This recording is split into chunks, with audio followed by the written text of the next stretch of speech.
आज हम लोग एक बहुत ही अहम विषय पे बात करने जा रहे हैं, वो है एमएसएमई क्षेत्र के बारे में। एमएसएमई क्षेत्र जो भारत के अर्थनीति और आर्थिक विकास का सबसे बड़ा और सबसे सुयोग पहिया है, उसको और अग्रसर और प्रगतिशील बनाने के लिए बहुत सारे कदम उठाने की आवश्यकता है।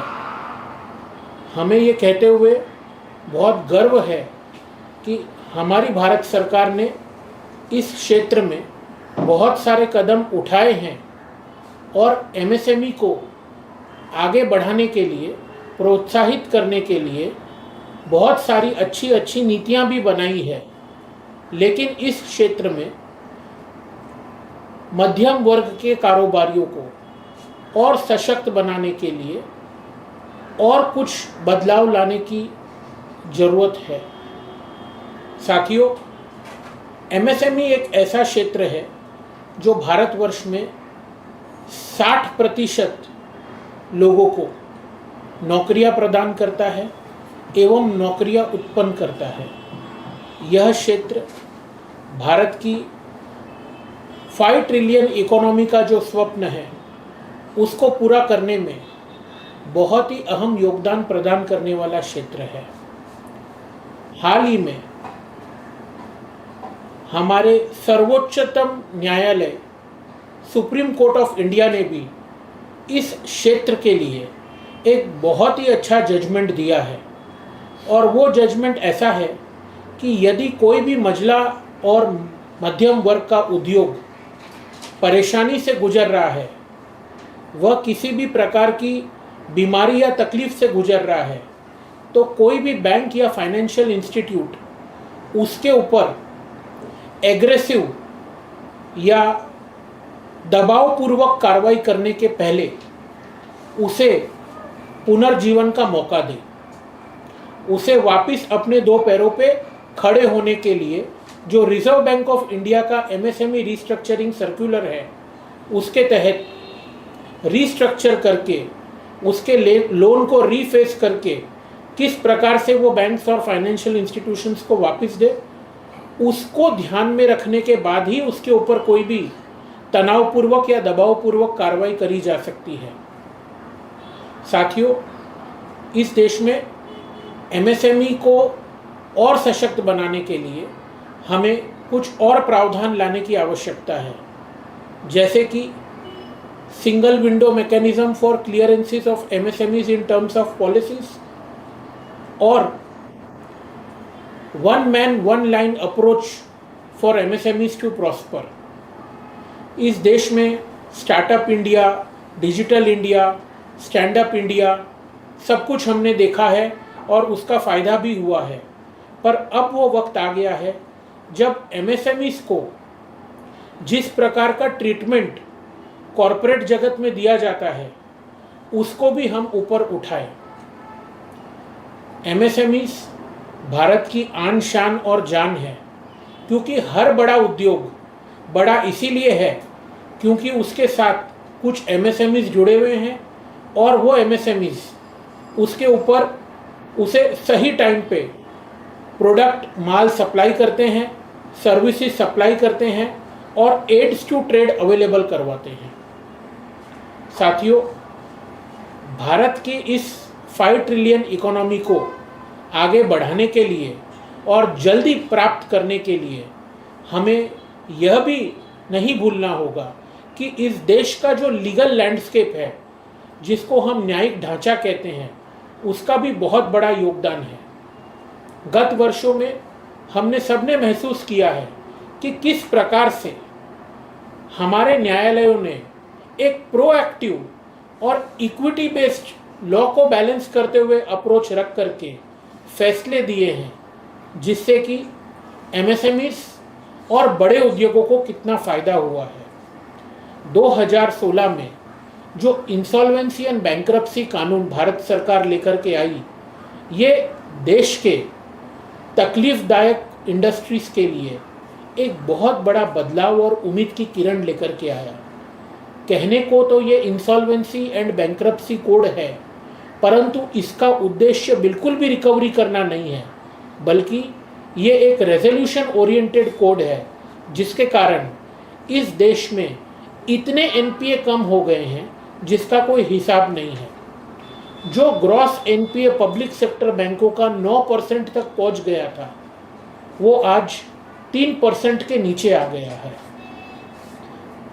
इसमें एक और प्रावधान जो अब सरकार लेकर के आई है, जिसको हम पीपीआईआरपी कहते हैं, प्री पैक्ड इंसॉल्वेंसी, उसका भी बहुत बड़ा योगदान है कि जब व्यक्ति को खुद समझ में आ जाए कि वो तकलीफ में आने वाला है, वो अपने किए हुए कमिटमेंट्स को पूरा नहीं करने वाला है, तब वो अपने आप ही सुनिश्चित करके एक रिस्ट्रक्चरिंग या रेजोल्यूशन का पैकेज एनसीएलटी, जो कि इसकी नेशनल कंपनी लॉ ट्राइब्यूनल अधिकृत ट्राइब्यूनल है, उसके द्वारा प्रस्तावित कर करके आगे बढ़ा सकता है। तो साथियों, देश प्रगति कर रहा है और इसमें एमएसएमईज का बहुत बड़ा योगदान है, ये हमारा मूल मानना है। और हम चाहते हैं कि जितने भी आने वाले दिनों में पॉलिसीज बन रही हैं, वो प्रो एमएसएमईज बने, वो प्रो पब्लिक बने। और मुझे पूरा यकीन है कि reserve bank of India, Bharat सरकार, वित्त मंत्रालय इन सारी चीज़ों को ध्यान में रख करके उन पॉलिसीज़ को शेप करता आ रहा है और करता आएगा। देश में सबसे महत्वपूर्ण योगदान एमएसएमई का कृषि क्षेत्र में, मैन्युफैक्चरिंग के क्षेत्र में और सर्विसेज के क्षेत्र में रहा है। जेम पोर्टल के माध्यम से सारे एमएसएमईज का इंटीग्रेशन हुआ है और इसके कारण बहुत बड़ा फ़ायदा एमएसएमईज को पहुंचा है। जब मैं कहता हूं कि फ़ायदा एमएसएमईज को पहुंचा है, तो हमें यह नहीं भूलना होगा कि अंततः ये फ़ायदा देश के लोगों को पहुंचा है, क्योंकि इससे हमारी जीडीपी की वृद्धि हुई है और इससे हमारे देश की पर कैपिटा इनकम बढ़ी है। साथियों, मैं आपको एक और बात बताना चाहूँगा कि ये सब क्यों मुमकिन हुआ है। क्योंकि देश के स्तंभ उस देश की जनता, उस देश की एग्जीक्यूटिव जो कि सरकार और उस देश की जुडिशरी होती है। आज हम देख रहे हैं कि हमारी सरकार की नीतियों के कारण ये सारी चीज़ों में एक एकमेव समन्वय हुआ है, जिसके कारण ये मुमकिन हुआ है। साथियों, हम ये कहना चाहेंगे कि एमएसएमई क्षेत्र को और आगे बढ़ाना हमारी जिम्मेदारी है। मझोले उद्योग आज आगे बढ़ेंगे तभी वो कल बड़े उद्योग बनेंगे। हमारी सरकार ने 1% कंपनी का जो प्रावधान लाया है, यह भी एक लैंडमार्क रिफॉर्म है, क्योंकि आज एक व्यक्ति खुद अपनी कंपनी बना करके व्यवसाय करे, ये किसी की कल्पना में ही नहीं था, पर ये इतना बड़ा फ़ायदा इस देश के लोगों को हुआ है जिसका कोई बयान नहीं कर सकता है। तो मेरा संक्षिप्त में एक ही बात कहना है कि सशक्त एमएसएमई सशक्त भारत है, और एमएसएमई को और मजबूत बनाने के लिए हमें सबको मिलकर के काम करना ही होगा। आखिर एक सवाल है कि एमएसएमई की आप बात करें, सरकार हर साल अपने बजट में एमएसएमई के लिए बहुत सारे प्रावधान लेके आते हैं, लेकिन उसके बावजूद भी कई सारे व्यापारी जो हैं वो भी नाराज़ है। वो हर साल ये कहते हैं कि सरकार को इस बारे में सोचनी। आपके पॉइंट ऑफ व्यू कौन सा ऐसा सेक्टर है जहाँ पर जो फिलहाल डाउनफॉल चल रहा है, उस पर सरकार को खासतौर पर वित्त मंत्री निर्मला सीतारमण को देखने की जरूरत है? हमारी सरकार से निवेदन और गुजारिश रहेगी कि देश में टेक्सटाइल सेक्टर एक इतना बड़ा सेक्टर है जहाँ पे टफ स्कीम और एमएसएमई की कई स्कीम्स होने के बावजूद भी ग्राउंड लेवल पे जो फ़ायदा पहुँचना चाहिए वो व्यापारियों तक नहीं पहुँचा है। तो हम उम्मीद करते हैं कि फरवरी 2026 के सालाना बजट में और अपने अलग अलग कार्यक्रमों के माध्यम से टेक्सटाइल सेक्टर के ऊपर सरकार विशेष ध्यान दें, और इसमें जो टेक्सटाइल सेक्टर के छोटे मझोले कारोबारी है जो एमएसएमई के कैटेगरी में फॉल करते हैं, उनको और किस प्रकार से रिलीफ दिया जाए उसके ऊपर विचार करें। एक बहुत अच्छी बात है कि पिछले वर्ष सरकार ने एमएसएमई का डेफिनेशन इटसेल्फ बहुत ब्रॉड कर दिया, जिसके कारण फ़ायदा भी बहुत ब्रॉड लेवल पे लोगों को अब मिल रहा है। आज यदि आपका टर्नओवर 800 करोड़ रुपए तक है तो भी आप एमएसएमई के दायरे में आते हो, और उसके अंदर भी सरकार ने इंटरनल कैटेगराइजेशन कर दिया है। पर आपका सवाल बहुत ही अच्छा है। मेरा ये सुझाव है कि टेक्सटाइल सेक्टर के अंदर सरकार को विशेष रूप से एमएसएमई का फ़ायदा कैसे पहुंच सके उसके ऊपर काम करना चाहिए। अच्छा जी, सरकार ने जीएसटी 2.0 भी लेके आया है, बहुत सारे व्यापारियों को राहत मिली है। टेक्सटाइल इंडस्ट्री की आप बात कर रहे हैं तो जो कपड़ा बांग्लादेश एक्सपोर्ट होता था उसमें थोड़ी सी ब्रेक लगी है, और जिस तरह से ट्रम्प का भी जो टैरिफ है वो भी असर देखने को मिल रहा है। क्या लगता है कि टेक्सटाइल इंडस्ट्री को, जो भारत की बहुत पुरानी ये व्यापार है, उसे मजबूत करने के लिए सरकार को क्या कुछ कदम उठाने पड़ते हैं? क्योंकि आज भी जो धागा कपड़े में लगता है उसका भी इम्पोर्ट हम करते हैं, उस पर जीएसटी सरकार ने लगाया है। कपड़ा व्यापारी बहुत नाखुश नजर आ रहे हैं। सरकार का एक बहुत बड़ा एजेंडा है, वो है make in India and make for India. बात और विडंबना ये है कि मेक फॉर इंडिया की जो परिभाषा है वो हमारा व्यापारी वर्ग अभी समझ नहीं पा रहा है। हमें ये लगता है कि आज भी जो हम एक्सपोर्ट करेंगे उसके ऊपर हमें फोकस करना है, पर मेरा ऐसा सुझाव है कि सरकार का काम है आपको गवर्नेंस और निर्देश प्रदान करना। अल्टीमेटली बिजनेस जो है वो व्यापारियों का काम है, तो सरकार आपका व्यापार आके नहीं कर सकती है। रही बात बांग्लादेश की, तो वो एक पॉलिटिकल मसला जरूर है। कुछ समय के लिए ऐसी चीज़ें हमने गत पास्ट में भी देखा है कि होती रहती है, पर उससे हमारे कोर सेक्टर को कोई भी फर्क नहीं पड़ता है। जहाँ तक टैरिफ की बात हम करते हैं जो अमेरिका ने लागू की है, तो हमें दो बात और भी समझनी पड़ेगी कि यूके के साथ ऑलरेडी हमारा फ्री ट्रेड एग्रीमेंट साइन हो चुका है, और जो टैरिफ ट्रंप ने या अमेरिकी सरकार ने भारत पे इम्पोज की थी उसमें भी काफ़ी रिविजन्स हो चुके हैं और आने वाले दिनों में होंगे। तो हम ये उम्मीद करते हैं कि हमारा जो Q4 रहने वाला है इस पे इन सारी समस्याओं का निदान हो जाएगा। जहाँ तक एमएसएमई कारोबारियों की बात है, मेरा उन सभी से एक निवेदन रहेगा कि सरकार का काम तो अपनी जगह है, पर हमें भी मेक फॉर इंडिया के कॉन्सेप्ट को आगे लेकर जाना होगा, जिससे कि इनकी जितनी भी समस्या है जो एक्सपोर्ट ओरिएंटेड है वो ख़त्म हो जाएगी। जी, एमएसएमई की आप बात कर रहे हैं, स्टार्टअप इंडिया के तहत बहुत सारी कंपनियां हर साल शुरू भी हो रही, लेकिन उस तरीके का कारोबार जो सरकार उम्मीद कर रही थी वो हो नहीं पा रहा है। कई सारी कंपनियां शटडाउन हो रही हैं, पुरानी कंपनियां जो है अपनी व्यापार को जो है बंद कर रहे हैं। इसे आप कैसे देते हैं? एक तरफ सरकार जो कह रही नई कंपनियां शुरू की, लेकिन पुरानी कंपनियों के दिवालिया निकल रहे हैं। स्टार्टअप इंडिया के तहत जो कंपनियां शुरू हुई है वो कंपनियां सरकार ने नहीं शुरू की है, वो व्यक्तियों ने शुरू की है, और व्यक्तियों का विजन और गोल क्या है उसके ऊपर उस कंपनी का भविष्य निर्भर है। तो सबसे पहली बात तो ये बहुत सराहनीय है कि स्टार्टअप इंडिया नाम का एक फोरम और प्लेटफॉर्म सरकार ने तैयार किया, जिसके कारण व्यक्ति ये सोच सका कि मैं भी व्यापारी बन सकता हूँ, ना कि किसी कंपनी का पिट्ठू बन करके रह सकता हूँ। अब ये आपके विजन पे डिपेंड करता है कि आप उसको किस प्रकार से चलाएं। तो मेरा ये सभी स्टार्टअप इंडिया के यंग कारोबारियों से विनम्र निवेदन रहेगा कि हमें हमारी सोच बहुत ही लंबी रखनी है।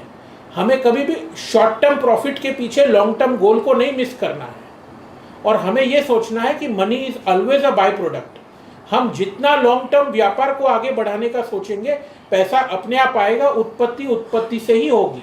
आपने कैश फ्लो की बात की, लेकिन टेक्सटाइल इंडस्ट्री में कैश फ्लो जो है वो अभी भी पुराने व्यवस्था पे ही चल रहा है। उसको आपको लगता है सुधारने की जरूरत है? कई सारे व्यापारी जो हैं, बहुत सारी मिलें जो हैं वो यही कह रहे हैं कि कैश फ्लो अगर सिस्टम सुधरता है तो हमारा व्यापार बढ़ पाएगा। बिल्कुल कैश फ्लो सिस्टम में सुधार लाने की जरूरत, और कैश फ्लो सिस्टम के बेसिस पे बैंकों को लेंडिंग करने की जरूरत। ये एक बहुत अहम कदम है जो रिजर्व बैंक ऑफ इंडिया को बैंकों को निर्देशित करना चाहिए कि जब हम आज कोई कंपनी का एसेट बेस देखते हैं कि उसके पास में क्या संपत्ति है, उसका क्या ट्रैक रिकॉर्ड है, पर साथ ही अब ये देखना बहुत जरूरी है कि उसका क्या एक्चुअल कैश फ्लो है, और उस कैश फ्लो के बेसिस पे किस प्रकार से उसे फाइनेंस की अवेलेबिलिटी कराई जाए, किस प्रकार से उस फाइनेंस की अवेलेबिलिटी स्ट्रक्चर्ड रूप में लगाई जाए व्यापार के अंदर में, वो देखने की ज़्यादा जरूरत है। लास्ट 5 ईयर में आप कैसे देखते हैं व्यापार को, क्योंकि आफ्टर कोविड बहुत सारी कंपनी शटडाउन हुई थी और प्रीवियस जो गवर्नमेंट थी, बहुत सारे व्यापारी कहते हैं कि 14 से पहले व्यापार करना बहुत अच्छा होता था, हमें मुनाफा होता था, लेकिन इसमें